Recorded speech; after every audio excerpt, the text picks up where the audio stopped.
يا ترى مين اللي مسؤول عن خروج المنتخب بالفضيحة دي من دور ال16؟ لا وكمان طالع من دور المجموعات بالضالين، وكمان لبسنا 7 تجوان في 4 ماتشات. ده احنا من ايام الكابتن حسن شحاتة من 2006 ما حصلتش ان احنا لبسنا 7 تجوان في 4 ماتشات بالمنظر ده. يعني نلعب بطولة كاملة متكاملة يدخل فينا جونين، يدخل فينا 3 تجوان، 7 تجوان في 4 ماتشات. نيجي بقى للسؤال اللي اتسأل، مين المسؤول عن الوكسة بتاعة المنتخب؟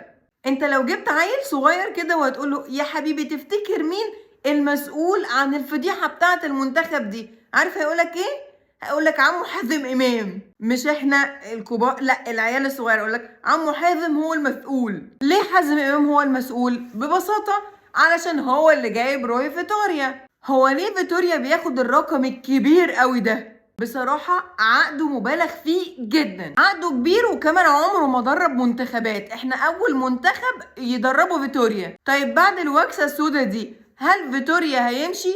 لا، الكل طالع بيقولك فيتوريا مكمل، فيتوريا مكمل، هنلبس فلوس كتير، هنلبس فلوس كتير. انتوا مش عايزينها بقى وكسة واحدة بس، عايزينها وكسة واتنين وتلاتة.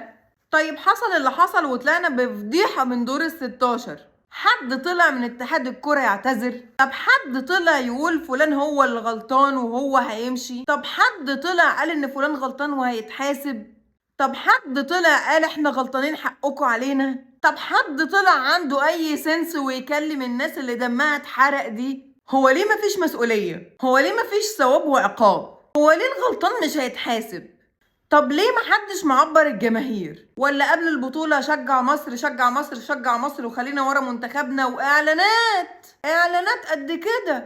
اعلان يقولك رجعوا لنا الكاس يرجع لنا الحماس، واعلان يقولك اللي بتتفائل بيه اعملوا وقت الماتش، واعلان تاني ضده يقولك لا اللي متعود عليه ما تعملوش واعمل حاجات جديدة، ويلا نشجع منتخبنا، يلا انسوا الانتماءات للاندية، يلا انسوا كل حاجة، ويلا كلنا ورا مصر. انا واحده من الناس اللي قالوا طول البطوله دي مش هعمل اي حاجه ولا هنزل اخبار غير عن مصر وعن منتخب مصر، ومش هنشجع غير مصر، وكله هيشيل الانتماءات خالص بتاعه الانديه. ايه بقى النتيجه؟ ايه اللي حصل؟ طلعنا من دور ال16، ويا ريتنا حتى طلعنا بكرامتنا، ده احنا طلعنا بفضيحه. لعبنا 4 ماتشات ما كسبناش منهم ولا ماتش، ولا ماتش. كل ماتش للمنتخب فيه حرق الدم، كل ماتش للمنتخب نطلع نصرخ ونقول ان فيه اخطاء كتيره ولازم تعملوها. كل ماتش للمنتخب الشعب المصري كله بيبقى قاعد على اعصابه، لحد ما كرهوا الناس كلها في المنتخب. والناس بتقولك احسن اهم خرجوا، يلا بقى نشجع انديتنا اللي هي بتفرحنا. كل الجماهير دي اللي وقفت ورا المنتخب، واللي اتحرق دمهم، واللي كانوا بيسيبوا اشغالهم، واللي كانوا بيسهروا لحد الساعة 1 بالليل عشان يتفرجوا ويشجعوا، مالهمش حق ان انتوا تطلعوا وتقولوا احنا اسفين والمتسبب في الغلط ده هو هيمشي؟ ايا كان مين الشخص ده والمتسبب ده مين هو هيمشي.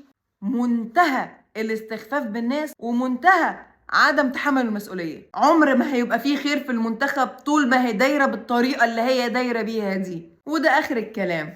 سلام.